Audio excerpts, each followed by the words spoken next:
Ça se précise pour Arda Güler du côté du FC Barcelone. On espère ne pas prendre une clim, ça avance plutôt bien. Laporta a aussi donné un interview où il a parlé un peu de tout, de sa santé ou encore du mercato. Il a aussi indiqué que le FC Barcelone avait reçu pas mal d'offres sur beaucoup de joueurs. Il a fait une liste des joueurs qui étaient courtisés. On va voir ça ensemble durant cette vidéo actualité. Si le contenu te plaît et que tu souhaites soutenir la chaîne, tu sais ce qu'il te reste à faire. Je le répète assez souvent et on est parti pour cette vidéo actualité. Comme d'habitude ces derniers jours, il n'y a pas non plus énormément d'informations. Ça dort un peu. Et surtout, je pense que du côté du Barça, maintenant qu'on a perdu Brozovic, c'est officiel. Je ne sais pas si vous avez vu l'information ou pas, mais il est en Arabie Saoudite maintenant, ça ne fait aucun doute. J'ai l'impression que le Barça se focalise beaucoup sur Arda Güler et c'est pour ça qu'on n'a pas énormément d'informations ces derniers jours, car le Barça en ce moment ils en ont que pour Güler et je trouve ça bien de se concentrer sur ce jeune crack qui est suivi par pas moins de 8 grands clubs. On ne peut pas se permettre de jouer à gauche à droite sur tous les dossiers, autant rassembler nos forces et les mettre sur ce dossier, essayer de le faire venir du côté de la Catalogne. On va commencer par une première information qui nous parle de Koundé et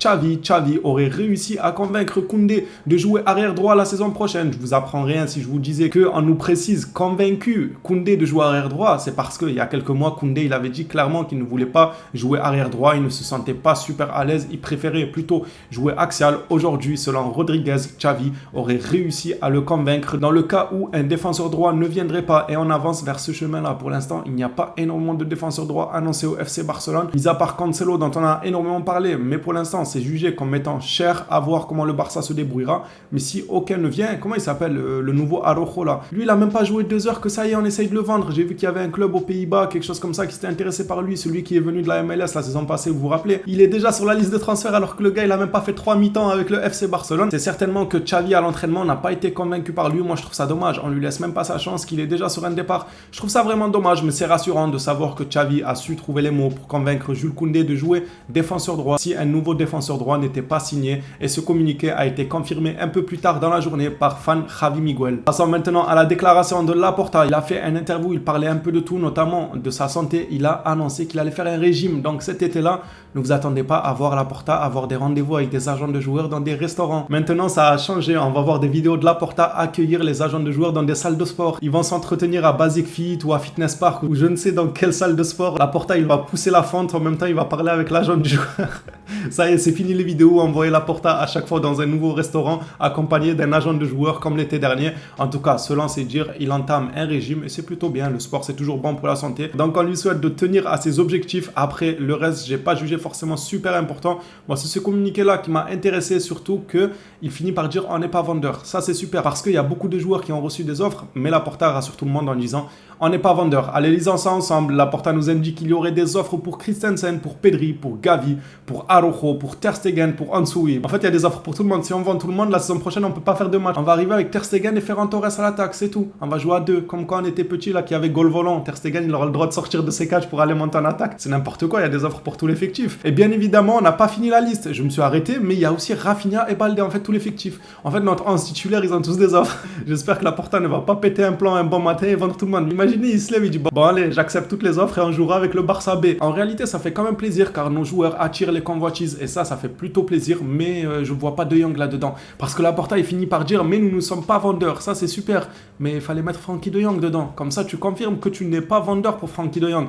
Alors, est-ce que c'est parce qu'il n'y a pas encore d'offre pour Frenkie De Jong, car on sait que Manchester City est en train d'ouvrir le dossier Frenkie De Jong, mais n'ont toujours pas fait d'offre pour l'instant. On parle de 100 millions d'euros. Ou est-ce qu'il y a déjà une offre, mais que Laporta n'a pas inclus Frenkie De Jong dans les joueurs comme ayant reçu des offres pour éviter de dire nous ne sommes pas vendeurs en parlant de Frenkie De Jong en même temps. Vous voyez? Je sais pas, là je suis parti trop dans la paranoïa. J'espère que c'est pas ça, qu'il y a juste pas d'offre pour De Jong. C'est pour ça qu'il est pas dans cette liste et non pas que Laporta veut se laisser une fenêtre ouverte pour une probable vente si une offre arrivait ou s'il y a déjà une offre, une fenêtre ouverte pour pouvoir l'accepter. Une information qui concerne pas le FC Barcelone, mais un ex-joueur du Barça, un ex-gâchis du Barça. Mais quel gâchis, c'est dommage. Rien que de le voir, ça me peine, moi, Coutinho, quand je me rappelle à quel point j'étais hype par sa venue du côté du FC Barcelone et comment il a terminé l'histoire qu'il a eue. En plus de ça, on le prête au Bayern, il vient, il nous colle 2 buts.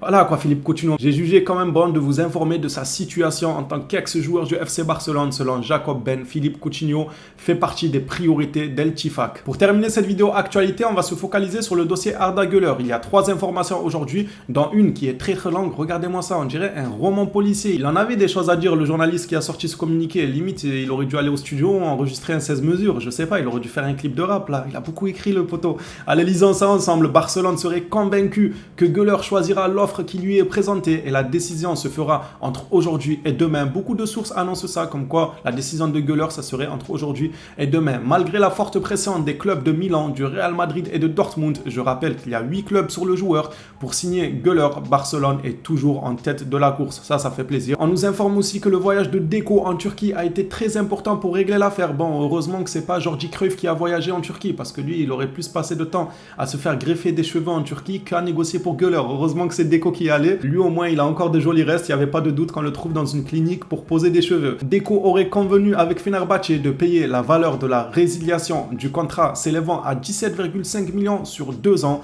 De son côté, le joueur préfère quitter Fenerbahçe maintenant et jouer à Barcelone dès cet été, mais il n'exclut pas non plus son maintien dans son club pour une saison supplémentaire afin d'arriver à Barcelone pour 2024. Selon la presse turque, Arda devrait annoncer sa destination demain, mais à Barcelone, il n'exclut même pas qu'il le fasse aujourd'hui. Et dans tout ce bourbier, l'IMAC pourrait être un allié de taille pour le FC Barcelone. L'IMAC serait un allié potentiel. En plus des bonnes relations entre l'administration de Barcelone et son homologue turc, un autre allié solide pourrait aider à conclure l'accord, à savoir la société l'IMAC, qui est chargée de terminer les travaux du Camp Nou. Selon un journaliste turc, oui, je précise un journaliste turc parce que je n'ai même pas envie d'essayer de prononcer son nom tellement il m'a l'air compliqué, je vais totalement l'écorcher, donc autant dire selon un journaliste turc, au moins je suis sûr de ne pas avoir fait d'erreur. Arda Güler acceptera très probablement l'offre de Barcelone aujourd'hui ou demain, après avoir eu une dernière réunion avec son équipe. Avant de quitter ce communiqué, j'ai quand même envie de tenter le nom du journaliste, Serkan Hamzaoğlu. Ok, normalement ça va, en vrai normalement ça va. C'est juste que j'ai vu trop de lettres mélangées et que c'était long, je me suis dit, oula, là je vais totalement écorcher son nom, mais en vrai je trouve ça va, Serkan Hamzaoğlu. Je m'en suis bien sorti, moi je trouve les gars, s'il y a des Turcs qui passent par là, n'hésitez pas à me dire si je l'ai bien prononcé ou pas. Pour finir ce rapide tour de presse du côté de la Catalogne, c'est le dernier communiqué qu'on a sur Güler et on va clôturer la vidéo avec ça. Laporta et Alemany auraient informé la Liga des détails contractuels d'Arda Güler. Ça c'est un très bon signe. Pourquoi Laporta et Alemany iraient informer la Liga des détails contractuels d'Arda Güler s'ils ne sont pas en confiance que le joueur va accepter? J'espère que vous voyez là où je veux en venir. Pour moi, s'ils n'étaient pas sûrs que le joueur accepte, s'ils savaient qu'il y a d'autres clubs qui les ont dépassés dans ce dossier-là, ils vont un peu se calmer et ensuite présenter les détails contractuels d'Arda Güler. Mais s'ils présentent déjà dès maintenant, c'est que peut-être ils se disent il va accepter. En réalité, ils se le disent réellement, mais c'est qu'ils le pensent vraiment, quoi. C'est pas forcément des rumeurs. J'ai pas trop envie de me chauffer pour rien, pour prendre une énorme clim après. Je vais prendre ça avec des pincettes, mais c'est un très bon signe que Laporta et Alemany informent déjà la Liga des détails contractuels. C'est plutôt bon signe. Voilà les Blaugrana, cette vidéo actualité est terminée. Merci à tous ceux qui suivent les vidéos régulièrement. On se revoit à la prochaine vidéo sur le FC Barcelone. D'ici là, prenez soin de vous les phénomènes.